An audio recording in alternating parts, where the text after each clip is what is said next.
Welcome back to the channel, and if you enjoy the content we provide, be sure to hit the subscribe button down below to stay in tune with the remaining 2 races in the NHRA Mission Foods Drag Racing Series. But today we are here at the Indianapolis Motor Speedway for the grand finale for here of the Indianapolis 8 Hour. So without further ado, let's get into the video.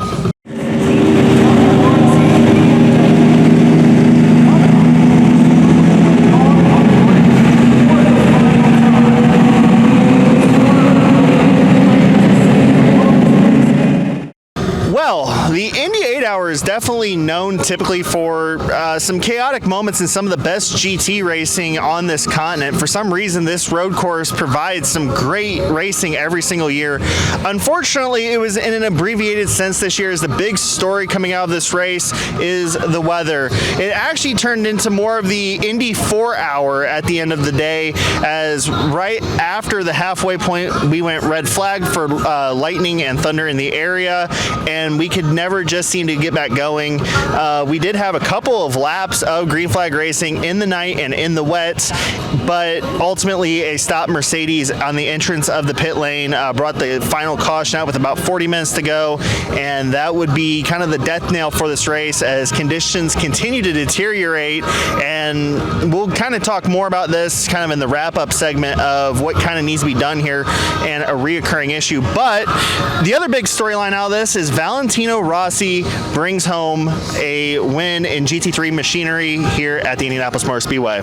Yep, 3rd win in a row for the WRT organization and the BMW M4 here at the Indianapolis Motor Speedway in the Indy 8 Hour. Valentino Rossi's debut in the Indy 8 Hour. He wins. He also won in his debut for Moto GP, so when it monsoons, it's good things for Valentino, it seems. But what can you say about WRT? They have this place figured out. I call them the Team Penske of the Indy 8 Hour. Yeah, no, WRT, they are a world-class team. You know, they were a launch customer, if you go way back in history, to the Audi R8 LMS way back in 2009. They were the factory team for Audi Sport for many years in that R8 program.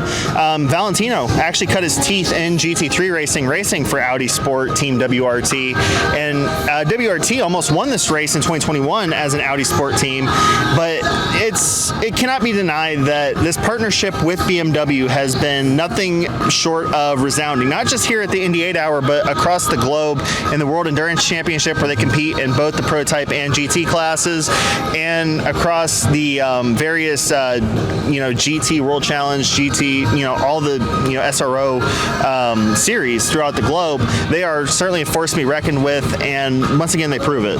Oh yeah, if you watch the early stages of this race, the 888 was dominating. WRT really didn't seem to show their muscle. They seemed to get word that rain was coming, and both the 777 and the 46, they hit the afterburner and they were gone. And I think we saw maybe 4 hours of this race cut all together. I think we really missed out on seeing some WRT domination. Yeah, and in the early part of the race, we were expecting a BMW on pole, but it wasn't the WRT entries. It was the number 99 Random Vandals BMW, the more US-based team that were going to be starting from pole, but a underweight infraction from qualifying put them back at the back of the pole shootout grid, so they started 10th.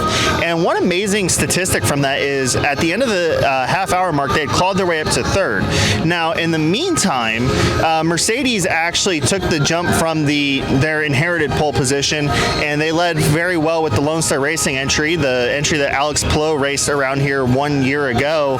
And they had a really good run through that until they got hampered by a penalty for contact with another car.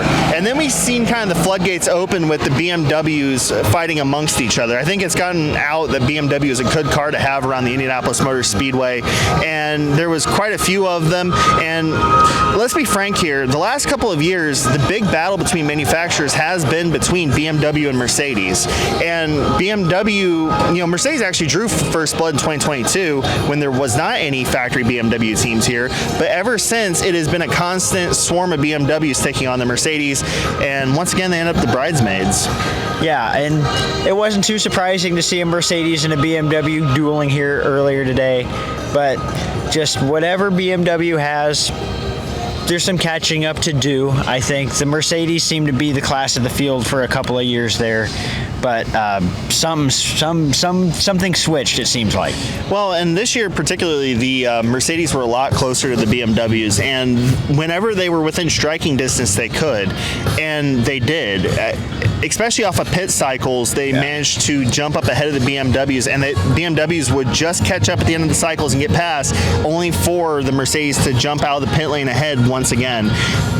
Yeah, and with that yellow for the lightning delay when the 777, he was very slowly, methodically chipping away at the lead, and so was the 46. They were slowly, methodically, never really seemed to fall more than 3 seconds at least for second behind the Mercedes. And like I said, I think they got word we have weather coming, so they knew it was time to stop conserving and show what they really had. And once they showed it, it seemed like that 888 had some sandbags in the rear. Yeah, and one thing that's really interesting to note through this is there has been a rule change versus last year, where in the pro class there is a silver or bronze driver mandate, which kind of mixed things up because, for instance, like Team WRT, they elected to put Valentino Rossi in the car for the start and get his drive time elapsed, and then hand it over to Sheldon Vanderlinde and their platinum drivers to finish the duration of the race, and that seemed to have been the right call. So at different points throughout the race, you had definitely those more gentleman drivers out there on the track, and it did kind of shake up the running order there quite a few times throughout the race, depending. Now, one thing that really did kind of seem to play a factor is, of course, with the red flag, the drive time rules and how that shook out. And there was a lot of pit stops under that last hour and 40 minutes worth of caution to get their drivers in and out, especially when it appeared that they would not go back to green flag racing imminently. And that's part of the fun of endurance racing, is it can throw you a total wrench. Rain really hasn't been a factor in this race, all but with the inaugural running of it. 2020. And it was really interesting to see how it affected things, and how, the rain originally was forecasted to start at about 5 or 6 p.m. We were going to get a couple of hours in it, and about midday, earlier in the day today, it switched to pretty much 100% at 4 o'clock, and that's right about when it hit. So I think it kind of blindsided some of these teams strategy-wise. Yeah, and interestingly enough, the initial red flag wasn't for rain at all. Actually, the track was still mostly dry. It was for lightning that had persisted with that. And then I know this is something that we'll kind of get into in our closing thoughts on this, but it was just the torrential downpours that was really that final death nail. But without further ado, let's get into the final running order for the 6th annual 8 Hours of Indianapolis. Protect your vehicle with Peak Original Equipment Technology. Our formulas match the vehicle manufacturer's technology requirements so that we have the perfect match for every vehicle.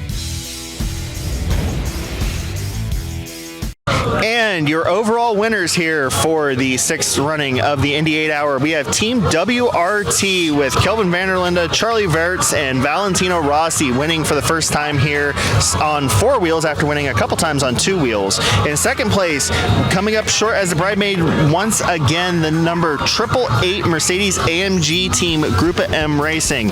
In third place, a surprisingly good run from the non-marquee Team WRT cars. In previous years, they have struggled to bring home a good result with various issues throughout the race. Fourth place, Random Vandals Racing. A very tumultuous day for one car and a very good day for the other car.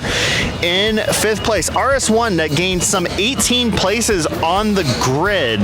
In sixth place, Kenny Habul and his 75 Express team, and debuting Will Power would bring home in 6th, despite a 30-second penalty in the later portion of the race for a red flag service infringement. In 6th place, JMF Motorsports and their AMG supported Mercedes. In 8th place, we had Herbert Motorsports in their Porsche. 9th place, Wright Motorsports, and 10th place, Turner Motorsports, after a fantastic Pro-Am battle. Unfortunately, today was not the day for Wright Motorsports, as they had came here looking to, well, not only bring home the big trophy for the first time, but finish first on the track for the second time after being stripped of that win some 1 year ago. In 11th place, the Heart of Racing, the sole Aston Martin on the grid, and ditto for sole entries for manufacturer on the grid with Archnagel Motorsports. 13th, CrowdStrike by Riley. 14th, GMG Motorsports. And rounding out your top 15, we had another Porsche from Herbert Motorsports. Well, if that result seemed a little bit messy, it's because Mother Nature had another plan for us. As you can see, we've moved locations from the first part of this video because it decided to downpour once again, and as we were running for cover, I was still reading off said results. But I'll tell you what, in the last 4 sports car races here, 2 of them have been in wet conditions, and one glaring issue has kind of repeated itself here at the Speedway. Yeah, so flashback a couple of years to the inaugural 6-hour IMSA race here when we had the rain pretty consistently throughout the day. Turn number 14. For some context, it was an addition to the road course after the initial road course was built in 2000. They added it for Moto GP, and then they modified it for the IndyCar road course in 2013, late 2013, whatever. Anyway, that section where it comes back onto the oval, it floods really, really, really badly. It was a huge problem in the IMSA race. It caused probably maybe a 45-minute stoppage in the IMSA race. It was a huge problem earlier today. I think as big as this place is, as respected as this place is, we need to learn we need to sort this out, because this is obviously a problem. It was like the curb, flashback to 2014 when IMSA broke the curb, and then the same thing happened in NASCAR in the inaugural road course race for them here. They managed to fix it, though. They did fix it. They learned from their ways, and I'm hoping today was we need to learn, because this impacted the race in a pretty heavy way, I think, today. Yeah, I mean, it's been an ongoing issue. When you have to send sweepers out onto the track, it takes time to dry that up. And, you know, for the fans, and I have to say this, the fans that came out today, they weathered through it, especially the hardcore ones that stayed in the stands with their umbrellas and ready to ride this one out. You know, they deserve a lot of credit for sticking through this, and it shows that there is a fan base for this race in America, for SRO competition in America, and you know, I feel bad for them because they were certainly robbed of, you know, a fantastic finish.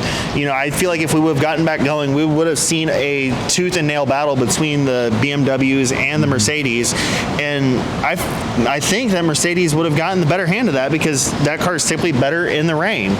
So, you know, hopefully next year, sorry, my voice is starting to go out a little bit. Hopefully next year, you know, it's not like this, because this race deserves much more than that cloud of it was only a 4-hour race this year because of weather. It does. I've been coming to this track for over 20 years, and the heavens just opened up again, if you can hear that. But this race has become one of my favorites. You know, I've come to the Brickyard many times, the Indy 500, the F1 race, the IMSA race. Didn't do Moto GP, but everything else, this has become one of my favorites. It was really disappointing that things kind of played out the way that they did today. I understand the lightning hold, that's one thing, but when there's a puddle on the part of the track that's above a creek, that's kind of the insult to injury of all of it for all of us who know. But it's just, I'm disappointed, because I think it would have been fun to play out, would have been awesome, would have been great. So with that, it's time to kind of run for cover a little bit, because I'm getting a little squish in my shoe. Now for the channel, there are 2 races left in the NHRA Mission Foods Drag Racing Series. We have Las Vegas and we have Pomona. We will be on the ground in Pomona for the finals.